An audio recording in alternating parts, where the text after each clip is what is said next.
Hello and welcome back to another Stardust video. In today's video, I'm going to be playing the Golan 3 Advanced Platform. Now, to sum up the Golan 3, it's basically an anti-spawn kill ship. You cannot spawn kill as an enemy when this thing spawns in. You have to kill it, because if you look down here, it has quite a few small lasers. It has literally every single type of Star Wars ship gun is just strapped to this thing and just like glued to it, and then just said, this will do.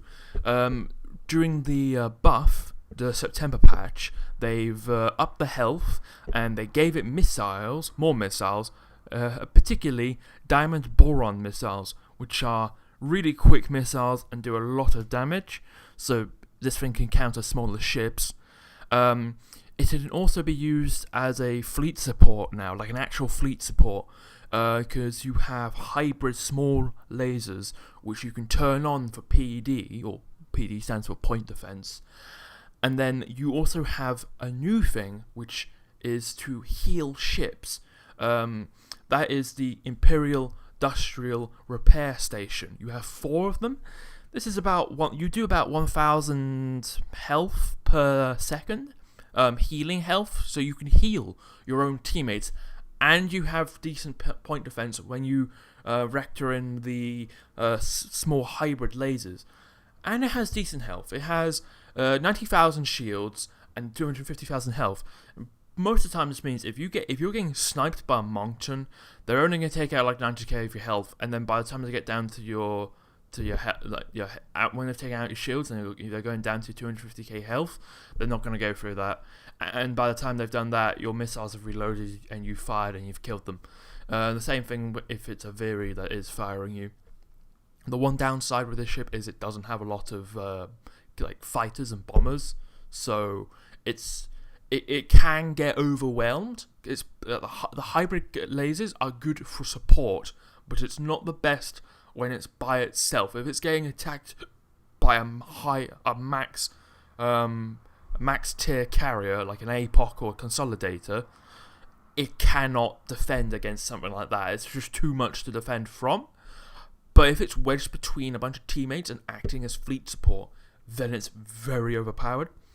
Another downside with it, though, however, is it's very slow. 3-speed. That you're not going anywhere. This is not a ship to use on long range, because you're not going to get to the enemy's range in time. And the enemy, if you don't have a lot of heavy lasers. Most of your firepower is relied on the smaller and medium lasers, which don't have as much range as most ships. This is why this ship is better at anti-spawn camping, because all the small lasers all have a really low range, and if an enemy spawn camping, they're typically at a really low range. And it also means all those missiles don't have a lot of time where their point defense has time to react to all your missiles coming towards them if they're that close to your spawn. This thing can also be just used on like UNC Moon as like just fleet support, like supporting the carriers, because it can heal and it has decent point defense and it has decent health. But anyway, enough rambling. Let's get into the gameplay. Oh, this poor man. This poor man. He knows what's coming. The lag. But you see there, opening barrage of all those missiles. Yeah, that man did not think that was probably going to happen. I got another man here. Another person. They're backing off, because why wouldn't you? This is a Golan station. These things are deadly if you're too close to them. And so he's backed off. And this gives me time to release all my fighters and bombers. I didn't mention you also have like the classic laser point defense, but you also have heavy point defense, which is semi-alright. It's not the greatest point defense, it's better at taking out fighters. And my god, classic old Stardust, it's a really, really laggy game. So, let's see some of my teammates. Okay, this carrier here doesn't have a lot of health. See there? I can heal. Now, it might say more than 1,000 sometimes, because all these lasers, they all, you see here, they're all firing at different times. and lag might cause that to say, like I said earlier, 3,000. But I've seen it averages about 1,000 a second, which is less than the MC85, but it's still really good healing. And of course, you do get score for that, which is of course really nice. But you can act as fleet support, so I can turn on my small lasers here, and hopefully an enemy carrier tries to attack, because then I can use my thing, or one of them pull out in front of me. Oh, I did not notice you. As you can see here, you can heal. Please pull out. I want you to pull out.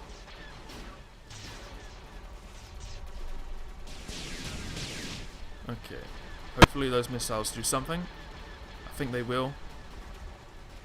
Yeah, they're gonna maybe hit. Okay. Not as much damage as I thought, but that's because it's Space Matter, so they have like lots of point defense. You can see here my point defense with my small lasers, small hybrid lasers, are quite effective in fleet support. Okay, this man has committed suicide. He's gonna kill my teammate maybe, but I'm gonna.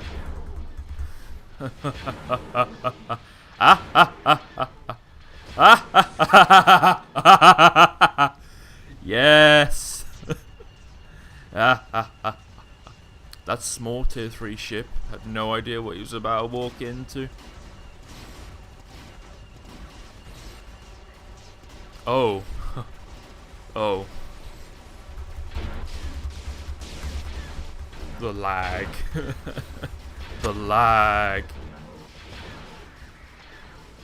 Okay. I might just heal my teammate because classic Space Macho spins, has lots of point defense. Yeah. Recently I've not been enjoying Space Macho is more like a love-hate relationship. Like, I like how it's agile, they have decent point defense, and some of them now have decent health.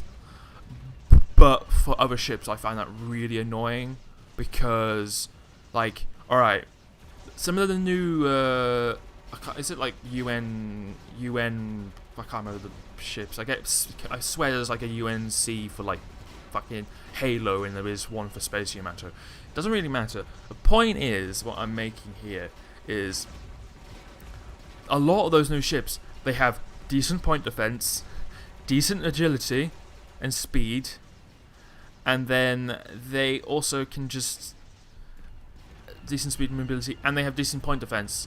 So something like an Astra, I fire on it with all my missiles on an unlaggy server with my Astra, and none of the missiles, literally, I mean, like, I'm not joking, literally none of the missiles hit. A few hit, like one nuke hits, does like, I don't know, like 20,000, 25,000 damage, and then like a couple missiles hit and do 7,000 damage.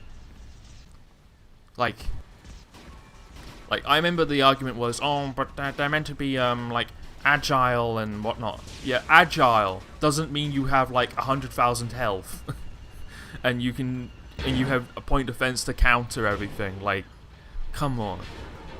Like, I don't know if there is something else to like counter them, but you can't really, like, at this point I'm just watching this guy spin, just do slow amounts of damage to me, because he's too quick for me to aim. Like, I know I'm using auto aim, but even if I was trying to aim, the servers lag too much for you to properly counter them. And that's the problem I have with Stardust right now. There needs to be a counter to it. There isn't really a counter. Like, carriers? Yeah, carriers can counter, but like, not all maps are carrier orientated, and if carrier is the only thing that can stop them, then then it's not balanced, and I don't think that's fair. But that is my problem with Space Matter right now. Space Matter is a cool tree. I like Space Matter's tree, but there are some really broken ships on there.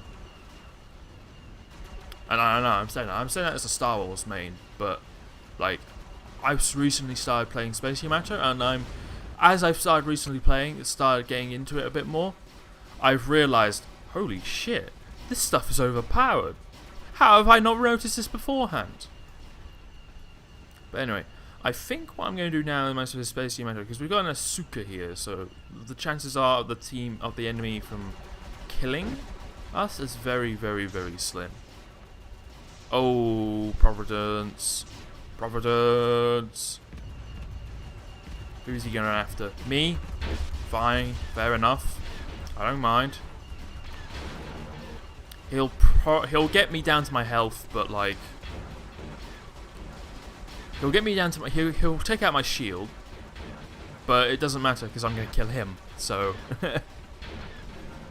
like, oh no, not my shield. Oh wait, I have an Asuka nearby who can just heal me, so that was completely useless. Did he change target? No? Honestly, I thought it would be doing more damage. Nah. Tried. Just wasn't paying enough attention to heal him. Let's Let's turn on my point defense. Look at all those small lasers. Small lasers.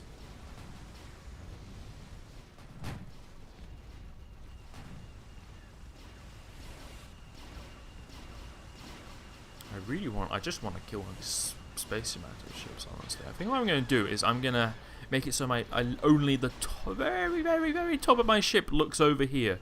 So I can shoot my missiles over. But they can't shoot at me back. Some classic good old maneuvering. Tactical maneuvering. And if they come over here to try and kill me, well, yeah, that's probably not the greatest ideal in the world to do that, because I am a Golan station, and Golans are scary. Yeah, look, this man's trying to snipe me already. Missiles? Yeah, that works. It's a death match, so it's not going to do too much, but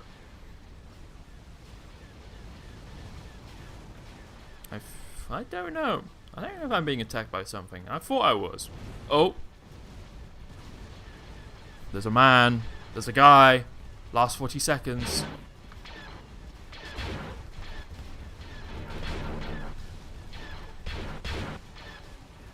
Oh, it's the tier 3 player again.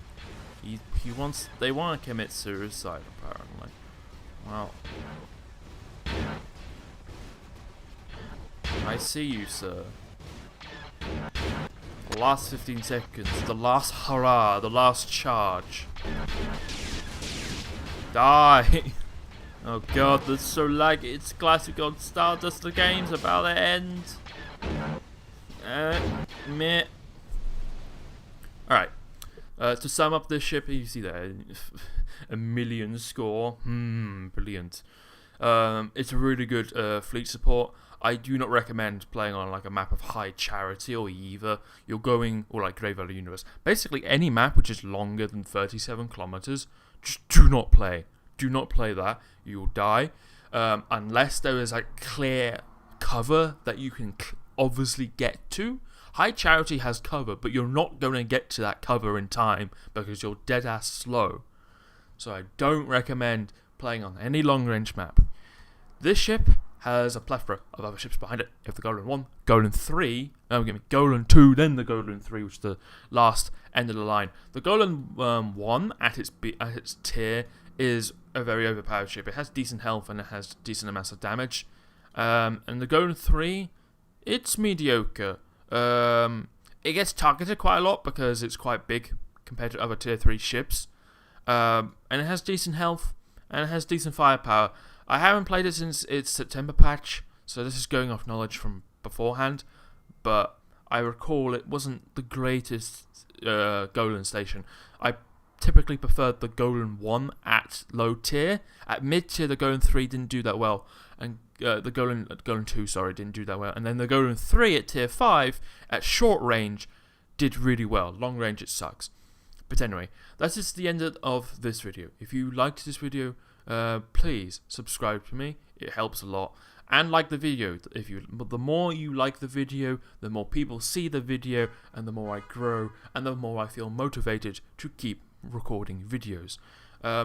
I am trying to get into making videos again, because I used to just upload like once every 1.5 months, which is not healthy for any YouTube channel, and I have seen a steady decline in views since I haven't been uploading as much, and so I really just want to go back in to making videos regularly. So, thank you very much for watching. I'll see you in the next video. Goodbye.